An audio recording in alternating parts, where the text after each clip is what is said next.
तो आज मैं आप लोगों के बीच लेकर के आया हूँ क्लास 8 का साइंस का फिजिक्स का सबसे इंटरेस्टिंग चैप्टर जो कि है आपका फोर्स एंड प्रेशर, है ना। फोर्स और प्रेशर के बारे में आप लोग आज से नहीं प्राचीन समय से सुनते आ रहे होंगे, है ना।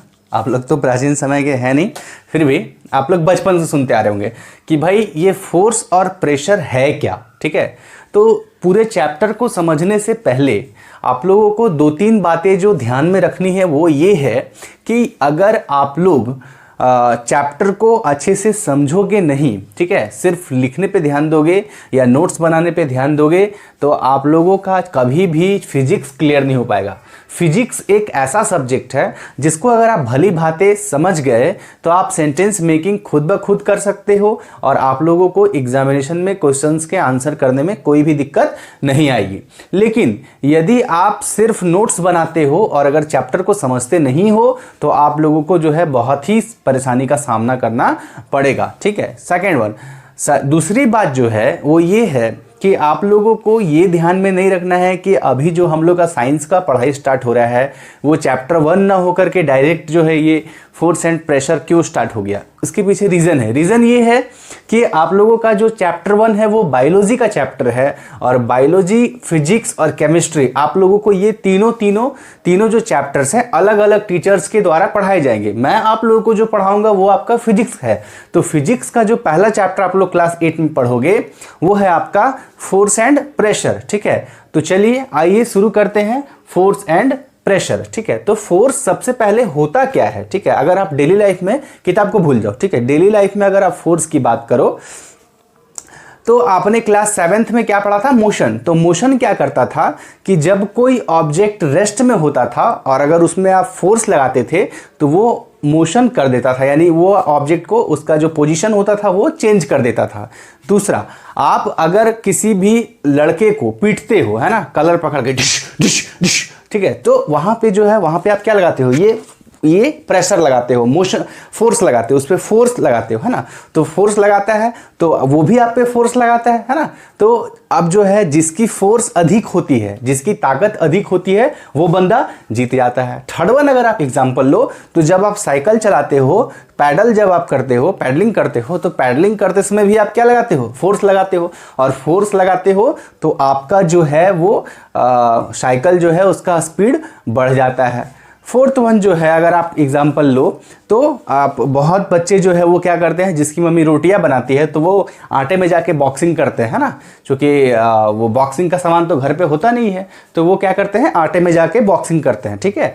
तो वो क्या चीज़ है, तो वहाँ पे भी आप क्या लगाते हो, फोर्स लगाते हो। यानी कि हम लोगों के डेली लाइफ में फोर्स का बहुत ही यूज़ है। और फोर्स लगाने के लिए जब भी हम लोग किसी भी ऑब्जेक्ट में फोर्स लगाते हैं तो वो आपका अगर रेस्ट में है तो वो मोशन में आ जाता है। लेकिन मोशन में कब आता है, जितना उसका फोर्स का ताकत है, यानी कि जितना न्यूटन का फोर्स आपका उस ऑब्जेक्ट का है अगर उससे अधिक लगाओगे तब वो मोशन में आएगा। जैसे कि अगर आप दीवार को धक्का दोगे, है ना, तो आप भी फोर्स लगा रहे हो, ठीक है, फोर्स आपका लग रहा है लेकिन दीवार में मोशन नहीं हो रहा है। क्यों? क्योंकि आपका जो रिजल्टिंग फोर्स है, कहने का मतलब है कि आपका जो फोर्स है वो आपके दीवार का जो फोर्स है उससे कम है ना। यानी कि दीवार का जो जितना फोर्स, दीवार आप पे जितना फोर्स लगा रहा है और आप उस पे जितना फोर्स लगा रहे हो, दोनों का रिजल्टिंग फोर्स में दीवार जो है वो जीत जा रहा है। तो जीतता है जो, उसी का फोर्स अधिक लगता है और वही जो है वो लास्ट में रिजल्ट वही निकलता है कि अगर आपका फोर्स का वैल्यू उसके फोर्स से अधिक हो गया तब वो मोशन में आएगा और नहीं अगर हुआ तो नहीं आएगा। सिंपल है ना। उसी तरीके से जब आप गाड़ी चलाते हो, ठीक है, या फिर साइकिल चलाते हो तो साइकिल में ब्रेक लगाते हो, है ना।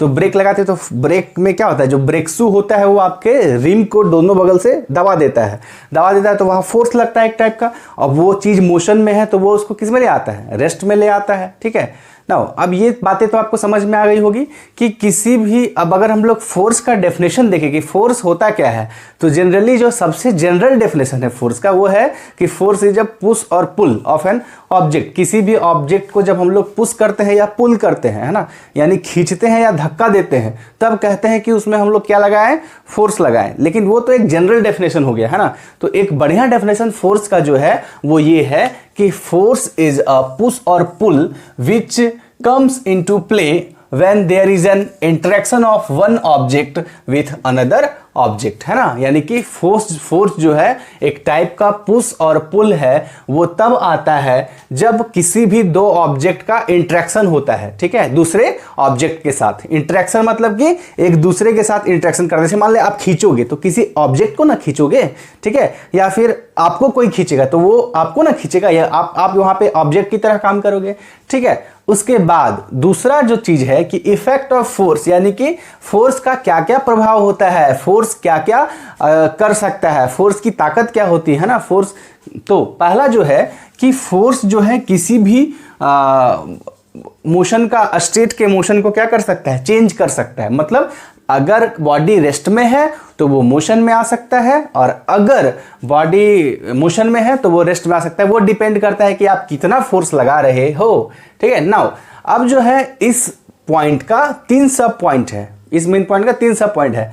तो पहला जो पॉइंट है क्या है कि direction of motion speed will increase, है ना। अगर if we apply force in the direction of the motion, if we apply force in the direction of the motion, speed will increase. जैसे कि फॉर एग्जांपल मान लीजिए कि कोई लड़का बाईसाइक्लिंग कर रहा है और बाईसाइक्लिंग में आप पीछे से उसको धक्का दे दिए, ठीक है, उस साइकिल को आप पीछे से धक्का दे दिए, ठीक है, तो वो क्या करेगा, अब तो वो साइकिल आगे बढ़ रहा है और आप धक्का भी इस वे में दे रहे हो। अब धक्का भी इस वे में दे रहे हो और साइकिल भी अगर इस वे में आगे बढ़ रहा है तो साइकिल की स्पीड क्या होगी, बढ़ जाएगी, साइकिल की स्पीड फौरन से बढ़ जाएगी, ठीक है। अब उसके बाद जो है अगर हम लोग बात करेंगे सेकेंड पॉइंट की, तो क्या है कि opposite to the direction of speed will decrease. अब मान लीजिए कि साइकिल आपका इस वे में आ रहा है, ठीक है, साइकिल आपका इस वे में आ रहा है और आप जो हो इस वे में खड़े हो एकदम दीवार की तरह, चल बेटा कैसे जाएगा मैं देखता हूं थोड़ा, है ना, ऐसा करते हैं ना हम लोग। अब इधर साइकिल आ रहा है, मार पेडल आ रहा है, इधर से तुम खड़े हो। अब ऐसे आप खड़े हुए, ठीक है, जैसे उसके साइकिल को पकड़े, अब उसका साइकिल जो है रुक गया, हाँ, बोला देख लिया ना बेटा मेरा ताकत कितना है, ठीक है। तो इस तरह से जो है कोई भी ऑब्जेक्ट में अगर आप अपोजिट डायरेक्शन में फोर्स लगाओगे तो वो उसको रोक सकता है, यदि आपके बाजू में दम हो। कहने का मतलब है आपका फोर्स उसके फोर्स के मैग्नीट्यूड से अधिक होना चाहिए, ठीक है। मतलब अगर इस वे में आपका साइकिल आ रहा है और इस वे में अगर आप फोर्स लगाए तो आपका फोर्स का रिजल्टेंट वैल्यू ज्यादा होना चाहिए, तब आप उसको स्टॉप कर सकते हो, और नहीं तो आप उसका बाल भी बांका नहीं कर सकते हो, वो आप पे साइकिल चढ़ा के आगे निकल जाएगा, ठीक है। नेक्स्ट जो थर्ड जो आप लोगों का है टॉपिक ये है कि it can change the speed as well as direction, है ना। मतलब क्या है कि ये स्पीड को बढ़ा भी सकता है और डायरेक्शन को भी चेंज कर सकता है, घटा भी सकता है और बढ़ा भी सकता है, और डायरेक्शन को साथ साथ चेंज भी कर सकता है। डायरेक्शन ऑफ चेंज करने का मतलब क्या है, जैसे कि मान लीजिए कि ये साइकिल यहाँ पे आ रहा है, इस डायरेक्शन में साइकिल आ रहा है और इस डायरेक्शन आप फोर्स लगा रहे हो और आप उसको मोड़ करके इस डायरेक्शन में, तो वो अब जब उसको मोड़ दोगे तो उसका डायरेक्शन तो चेंज हो गया ना, उसका डायरेक्शन चेंज हो गया। मतलब फोर्स जो है वो किसी भी ऑब्जेक्ट का डायरेक्शन को भी चेंज कर सकता है। नाउ जो उसके बाद सेकंड जो इसका चीज है वो क्या है कि change in size shape of an object, है ना, कि फोर्स जो है किसी भी ऑब्जेक्ट का साइज और शेप बिगाड़ सकता है। कैसे, उसका सबसे बेस्ट एग्जांपल मैं बतलाऊं क्या है बाबा ना, कि अगर आप क्लास में बदमाशी करते हो तो टीचर बुला के मारता है तड़ाक, है ना, मारता है तो गाल में थोड़ा सा सूजन आ जाता है, लाल लाल थोड़ा गाल फूल जाता है ना, तो फोर्स लगाया तो गाल फूल गया, इसका मतलब उसका साइज और शेप जो है क्या बिगड़ गया। पहले ऐसे था, फूल कह जाएगा, ठीक है ना, फूल जाएगा उसका मुंह। तो इस तरीके से जो है वो साइज और शेप। दूसरा एग्जाम्पल आप ले सकते हो वही बॉक्सिंग वाला, कि आप क्ले में बॉक्सिंग कर रहे हो फटाफट, तो क्ले का जो है वो साइज तुरंत से बिगड़ जाता है, ठीक है। उसके बाद जो है वो क्या है आप लोगों का force has both magnitude and direction. तो इस चीज को समझने के लिए कि force has both magnitude and direction, थोड़ा सा आप लोग को बुक से हट करके जानना पड़ेगा। वो क्या है मैं बतला रहा हूं, ठीक है। देखिए फिजिक्स में जितने भी चीज आप लोग पढ़ोगे उसको हम लोग बोलते हैं फिजिकल क्वांटिटी। ठीक है, क्या बोलते हैं? Physical quantity. फिजिकल क्वांटिटी एक ऐसा क्वांटिटी होता है जिसका स्टडी हम लोग जो है फिजिक्स के अंदर में करते हैं, जिसका अपना कोई मेजरमेंट होता है। ठीक है, उसको हम लोग मेज़र कर सकते हैं और वो वेल डिफाइन होता है। ठीक है, अच्छे से जिसके बारे में हम लोग को पता होता है। ठीक है, अब जो है फिजिकल क्वांटिटी को जो है वो 2 पार्ट्स में बांटा गया है। ठीक है, फर्स्ट वन जो है वो है आपका स्केलर क्वांटिटी। क्या है? Scalar quantity. और सेकंड वन जो है वो क्या है आपका? Vector quantity. ठीक है, स्केलर क्वांटिटी और वेक्टर क्वांटिटी। अब ठीक है, यहाँ पे जो 2 बातें आई हैं, पहला मैग्नीट्यूड और दूसरा है डायरेक्शन। सबसे पहले हम लोग ये समझेंगे कि मैग्नीट्यूड और डायरेक्शन होता क्या है। तो डायरेक्शन आप लोगों को सब पता है, सबको पता है, ईस्ट वेस्ट नॉर्थ साउथ, है ना। लेकिन ये मैग्नीट्यूड नया वर्ड आप लोग के लिए क्या आ गया? सपोज कि आपको पापा कुछ पैसे दे करके भेजते हैं बाजार और कहते हैं बेटा केले लेकर के आओ, केले, है ना, या फिर आलू लेकर के आओ। ठीक है, तो आप क्या करोगे? आलू वाले की दुकान पे जाओगे, क्या बोलोगे? भैया आलू दे दो। नहीं, जनरल वे में तो आलू बोलोगे नहीं, क्या बोलोगे? भैया 1 kg आलू दे दो या 2 kg आलू दे दो। अब पापा का जो डायरेक्शन होगा उसके अनुसार से आप काम करोगे। मतलब पापा जो बोलेंगे जितना आलू खरीदने के लिए उतना ही ना लाओगे। तो 5 kg आलू, 2 kg आलू, 3 kg आलू, तो वहाँ पे जो आप 5 के साथ kg लगाए, ठीक है, तो kg तो उसका हो गया यूनिट, है ना, कि कोई भी मास का हम लोग मेजरमेंट किस में लेते हैं? तो किलोग्राम में लेते हैं। लेकिन अगर हम लोग बात करेंगे कि मैग्नीट्यूड क्या है, तो देखो 5 kg में 5 kg में 5 जो है वो उसका क्या है? मैग्नीट्यूड है। और मैग्नीट्यूड जो है वो कभी भी नेगेटिव नहीं होता है। ठीक है, मैग्नीट्यूड कभी किसी का नेगेटिव नहीं होता। अगर नेगेटिव होता भी है तो हम लोग उसको लास्टली क्या मान लेते हैं? पॉजिटिव मान लेते हैं। ठीक है, तो इस तरह से जो है मैग्नीट्यूड होता है आपका कोई भी न्यूमेरिकल वैल्यू जो हमेशा पॉजिटिव इन नेचर होता है। ठीक है, तो ये हो गया आपका मैग्नीट्यूड। अब स्केलर क्वांटिटी और वेक्टर क्वांटिटी क्या है? तो मैं बतलाया अभी फिजिकल क्वांटिटी, है ना।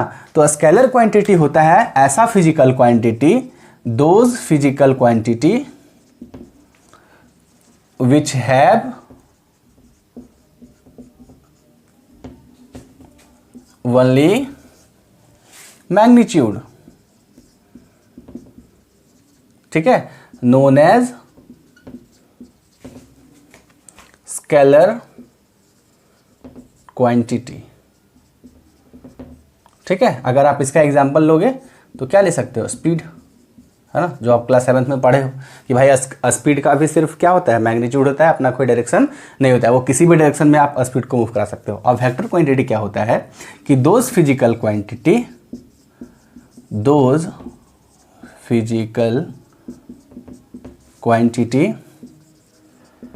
which have both